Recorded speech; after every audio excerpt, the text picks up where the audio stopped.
మీ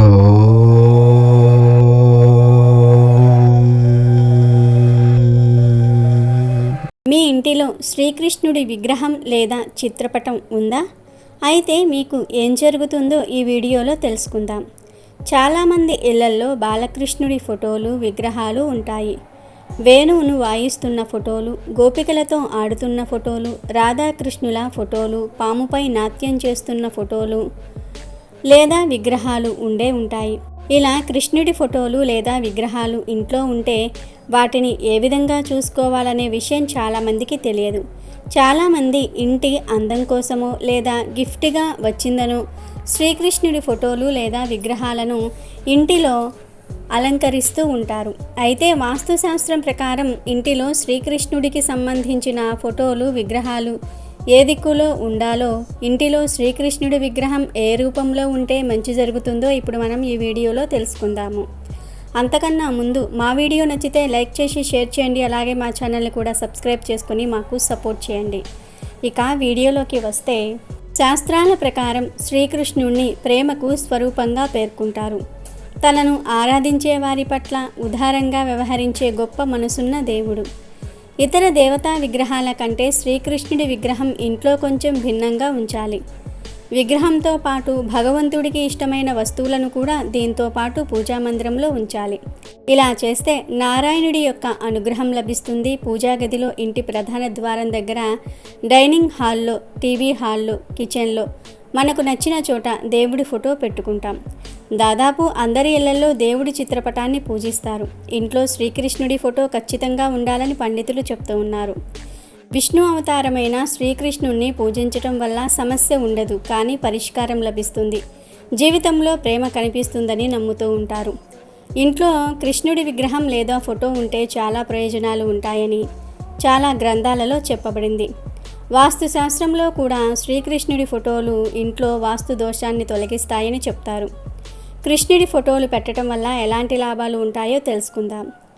శ్రీకృష్ణుడి ఫోటోను మీరు ఈశాన్యం వైపు ఉంచటం మంచిది. ఇలా పెట్టడం వల్ల ఇంట్లో ప్రేమ పెరుగుతుంది, బంధాలు పటిష్టమవుతాయి. ఈ దిశలో మాధవుడి ఫోటో పెట్టడం వల్ల మనిషిలో దివ్యత్వము, నమ్మకము కలుగుతుంది. ఇంట్లో 12 సంవత్సరాల కన్నా తక్కువ వయసు ఉన్న పిల్లలు ఉంటే ఇంట్లో తప్పకుండా మాధవుడి ఫోటో ఉంచటం మంచిది. తూర్పు వైపు శ్రీకృష్ణుడి ఫోటో వల్ల ఇంట్లో సంపద కలుగుతుంది. శ్రీకృష్ణుడు చక్కని చిత్రాలు ఆగ్నేయ దిశలో పెడితే ఇంట్లో దివ్య శక్తి జనిస్తుంది. అదేవిధంగా శ్రీకృష్ణుడు గోవర్ధనగిరిని ఎత్తిన చిత్రాన్ని దక్షిణ దిశలో పెట్టడం వల్ల సమస్యలు దూరమవుతాయి. ఇలా చేయటం వల్ల ప్రమాదాలు, విపత్తులు తొలగిపోతాయి. ఇక నైరుతి దిశలో శ్రీకృష్ణుడి చిత్రపటాలు పెట్టడం వల్ల దుష్ట శక్తులు నశిస్తాయి. మీ ఇంట్లో శ్రీకృష్ణుడు వేణువు పట్టుకుని ఉన్న ఫోటో ఉంటే ఇంటి వాతావరణమే మారిపోతుంది. ఇది ఇంట్లో సానుకూల శక్తిని సృష్టించడానికి సహాయపడుతుంది. ఇంట్లో దుఃఖం తొలగిపోతుంది. ఇంట్లో ఆనందం ఎప్పుడూ ఉంటుంది. మీరు ఫోటోకు బదులుగా ఇంట్లో వేణువును కూడా ఉంచుకోవచ్చు. సుదర్శన చక్రాన్ని పట్టుకున్న శ్రీకృష్ణుడి ఫోటోను ఉంచటం వల్ల ఇంట్లో సానుకూలత వస్తుంది. నెగటివ్ ఎనర్జీని నాశనం చేస్తుంది. రాహు ప్రభావం తగ్గి, దుష్పరిణామాలు తగ్గి ఇల్లు ప్రశాంతంగా ఉంటుంది. భార్యాభర్తల మధ్య కాపురం చక్కగా ఉండాలంటే, వారి బంధం 10 కాలాల పాటు చల్లగా ఉండాలంటే అందుకు ఒక సులభమైన వాస్తు చిట్కాను సూచిస్తున్నారు. మీకు వివాహమై మీ జీవితంలో ప్రేమరసాన్ని కలపాలంటే మీ ఇంట్లో రాధాకృష్ణుల చిత్రపటం పెట్టుకోవాలని చెప్తూ ఉన్నారు. రాధాకృష్ణుల చిత్రం వాస్తుశాస్త్రంలో ఎంతో పవిత్రమైనదిగా పరిగణిస్తారు. ప్రేమకు చిహ్నంగా కూడా భావిస్తారు. రాధాకృష్ణుల చిత్రపటం ఉంటే ఆ ఇంట్లో అనేక రకాల వాస్తు దోషాలు తొలగిపోతాయి. ఒక స్త్రీ సంతానం, ఆనందాన్ని కోరుకుంటే పడక గదిలో శ్రీకృష్ణుడి బొమ్మను ఉంచటం మంచిది. మీరు బాలకృష్ణుడి ఫోటో పెట్టుకోవచ్చు. దానిని తూర్పు, పడమర గోడలపై ఉంచవచ్చు. అయితే మీ పాదాల వైపు ఉండకుండా చూసుకోవాలి. అయితే రాధాకృష్ణుల చిత్రపటం పెట్టే దిశపై కూడా నిబంధనలు ఉన్నాయి. వాస్తుశాస్త్రం ప్రకారం రాధాకృష్ణ పెయింటింగ్స్ లేదా చిత్రాలను లివింగ్ రూమ్ లేదా పడక గదిలో వేలాడదీయవచ్చు. గదిలో ఈశాన్య దిశ వైపు దేవతా చిత్రాలను వేలాడతీయటం ఉత్తమంగా చెప్తారు. అయితే రాధాకృష్ణుల ఫోటోను గదిలో నైరుతి దిక్కున ఉంచితే భార్యాభర్తల మధ్య నమ్మకము, నిజాయితీ ఉంటుందని శాస్త్రం చెప్తుంది. ఇక రాధాకృష్ణుల విగ్రహం అయితే హాల్లో రాగానే ఎదురుగా కనిపించేటట్లు ఉంచుకోవాలని సూచితమైనది. తల్లి పిల్లల మధ్య మంచి అనుబంధం ఉండాలంటే యశోద శ్రీకృష్ణుడి ఫోటో ఇంటిలో ఉండాలి. చాలామంది కృష్ణుడి ఫోటో లేదా విగ్రహం కొనేటప్పుడు కొన్ని విషయాలను అస్సలు పట్టించుకోరు. కృష్ణుడి చిత్రపటం లేదా విగ్రహం కొనేటప్పుడు అందులో నెమలి పింఛం, గోవు, పిల్లన గోవి ఉన్నాయో లేవో చూసుకోవాలి. అలాగే మీరు ఏ గదిలో శ్రీకృష్ణ విగ్రహం పెట్టినా ఆ విగ్రహం దగ్గర వెన్నను కృష్ణుడికి నైవేద్యంగా పెట్టాలి. ఇంటిలో రాధాకృష్ణుల పటానికి లేదా విగ్రహానికి ఎట్టి పరిస్థితుల్లో తులసిని సమర్పించకండి. ఇంటిలో మీరు ఏ గదిలో కృష్ణుడి విగ్రహం పెట్టినా ఇవి తప్పనిసరిగా పాటించాలి. మీరు ఇంటిలో కృష్ణుడి విగ్రహం పెట్టుకోవాలని అనుకుంటే ఆ విగ్రహాన్ని ఒక మనిషిలాగా భావించాలి. కష్టం వచ్చినా సుఖం వచ్చినా ఆ కన్నయ్యతో చెప్పాలి.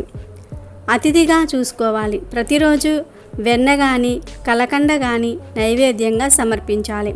వారంలో ఒక్కసారి అయినా కృష్ణుడి విగ్రహానికి తామర పువ్వులను సమర్పించాలి. మీరు కృష్ణుడి విగ్రహం ఇంటిలో పెట్టుకుంటే సరిపోదు, ఆ విగ్రహానికి చక్కగా సేవలు కూడా చేయాలి. దుమ్ము వంటివి పట్టకుండా చూసుకోవాలి. ఇంటిలో కృష్ణుడి పటం ఉన్న విగ్రహం ఉన్న ఈ నియమాలను పాటించాలి. అలాగే వీటితో పాటు ఇంటిలో కొన్ని వస్తువులు విగ్రహాలు పెట్టకూడదు. వీటిని ఉంచటం వల్ల ఇంటిలో ఉన్న సానుకూల శక్తి బయటకు వెళ్ళిపోతుంది. ఇంటిలో మనశ్శాంతి కరువవుతుందని పండితులు చెప్తూ ఉన్నారు. మరి ఆ వస్తువులు ఏమిటో కూడా తెలుసుకుందాం. పూజగది విడిగా లేని వారు పంచముఖ ఆంజనేయ స్వామి వారి ఫోటోను పెట్టకూడదు. హనుమంతుడి ఫోటో కానీ విగ్రహం కానీ ఏది పూజగది విడిగా లేని వారు ఉంచకూడదు. సూర్యుడి విగ్రహం ఇంట్లో పెట్టకూడదు. ఆయనే ప్రత్యక్షంగా కనిపిస్తారు కాబట్టి నేరుగా నమస్కరించుకోవాలి. ఉగ్ర రూపంలో ఉన్న నరసింహస్వామి ఫోటో కానీ విగ్రహం కానీ ఉంచకూడదు. లక్ష్మీ నరసింహ, యోగ నరసింహ లేదా ప్రహ్లాద అనుగ్రహ నరసింహస్వామి ఫోటో పెట్టుకొని పూజ చేయవచ్చు. కాళిక, ప్రత్యంగిర దేవి ఫోటోలు పెట్టకూడదు. ఇంట్లో నటరాజస్వామి విగ్రహం పెట్టుకోకూడదు. నాట్యం నేర్పే ప్రదేశంలో నిత్యం నాట్య నివేదన జరుగుతుంది కాబట్టి అక్కడ ఉంచవచ్చు. ఇంటి గుమ్మానికి దిష్టి కోసం అన్ని రాక్షసుల ఫోటోలు పెట్టకూడదు. ఇంటి యజమానికి తరచూ అనారోగ్యం పాలు అవుతూ ఉంటారు. వినాయకుడి ఫోటో కానీ దిష్టి యంత్రం కానీ కాళీ పాదం ఫోటో కానీ పెట్టడం మంచిది. నిత్య పూజలో ఉన్న విగ్రహాలు పూజగది నుండి తీసి వేయవలసి వస్తే గుడిలో పెట్టండి. ఇంటిలో పూజించే వినాయకుడి విగ్రహములో తొండం ఎడమవైపు ఉండాలి. విద్యాలయాలు, ఎడ్యుకేషన్ ఇన్స్టిట్యూట్లో ఉండే విగ్రహానికి తొండం కుడివైపు ఉండాలి. వ్యాపారం చేసే ప్రదేశంలో నిల్చున్న వినాయకుడు ఉండాలి. ఇంట్లో ఎక్కడా లక్ష్మీదేవి నిల్చుని ఉన్నట్లుగా ఉండకూడదు. లక్ష్మీదేవి పచ్చరంగు చీరతో అటు ఇటు ఏనుగులు ఉన్న ఫోటోకి గృహస్థులు పూజించటం చాలా మంచిది. పూజ తర్వాత దేవుడి దగ్గర పెట్టిన నైవేద్యం పూజ అయ్యాక వెంటనే తీసేసి ప్రసాదంగా స్వీకరించాలి. మీరు చేసిన పూజకు దేవుని అనుగ్రహం ప్రసాదం రూపంలో మీరు స్వీకరించాలి.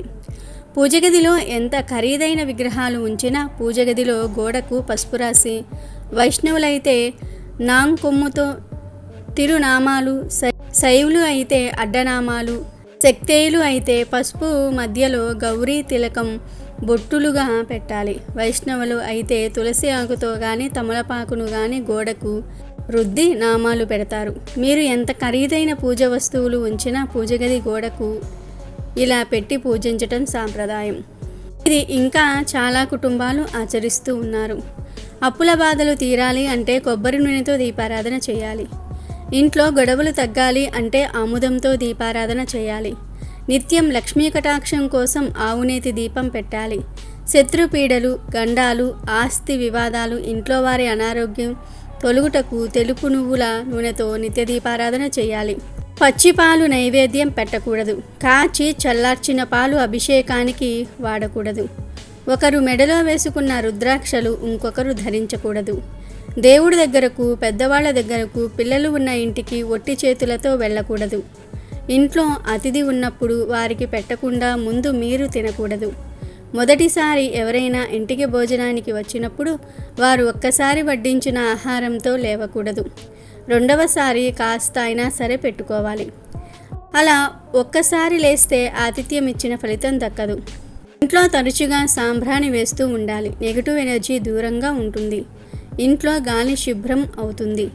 అలాగే గుడికి వెళ్ళినప్పుడు కూడా కొన్ని నియమాలు పాటించాలి. దేవుడి గుడికి వెళ్ళినప్పుడు గుడి వెనుక భాగం బలిపీఠం దగ్గర తాకటం కానీ తల ఆంచటం కానీ చేయకూడదు. బలిపీఠాల దగ్గర అర్చకులు తప్ప ఎవ్వరూ ఏది ఎక్కడా పెట్టకూడదు. గుడిలో దేవుడికి అర్చకులకు తప్ప ఎవ్వరికీ నమస్కారాలు చేయకూడదు. షష్ఠి, అష్టమి, త్రయోదశి నాడు తలకు నూనె అంటుకోకూడదు. రాత్రిపూట తల చిక్కు తీయకూడదు. పెరుగు చేతితో చిలకకూడదు. నీరు, పాలు, పెరుగు నెయ్యికి అంటూ ఉండదు. అవి ఎక్కడ నుండి అయినా ఎవరి నుండి అయినా తీసుకోవచ్చు. లక్ష్మీదేవి అనుగ్రహానికి పూజలు ఉన్నాయి. లక్ష్మీదేవి నివాసం పాలు. లక్ష్మీ స్థానాలు అనేకం ఉన్నాయి. అలాగే జ్యేష్ఠాదేవి అనుగ్రహం ఎలా పొందాలి? జ్యేష్ఠాదేవి నివాసం పులిహోర. జ్యేష్ఠాదేవి స్థానాలు కూడా అనేకముంటాయి. పులిహోర చేసి దేవుడికి నివేదన చేస్తే జ్యేష్ఠాదేవి పెట్టే కష్టాల నుండి ఉపశమనం లభిస్తుంది. పులిహోర చేసి పంచిపెడితే జ్యేష్ఠాదేవి శాంతిస్తుంది. అందుకే పెద్దవాళ్ళు వారానికి ఒక్కసారి అయినా ఇంట్లో పులిహోర వండుకునేవాళ్ళు. పంచిపెడితే ఇంకా మంచిది. మన నిత్య జీవితంలో ఈ నియమాలను పాటిస్తే లక్ష్మీదేవి అనుగ్రహం మనపై ఎల్లప్పుడూ ఉంటుంది. అలాగే విగ్రహాల విషయంలో, దేవుళ్ళ పటాల విషయంలో కూడా తగినన్ని జాగ్రత్తలు తీసుకుంటే మంచిది. Thank you for watching our video. Please do subscribe and like the video.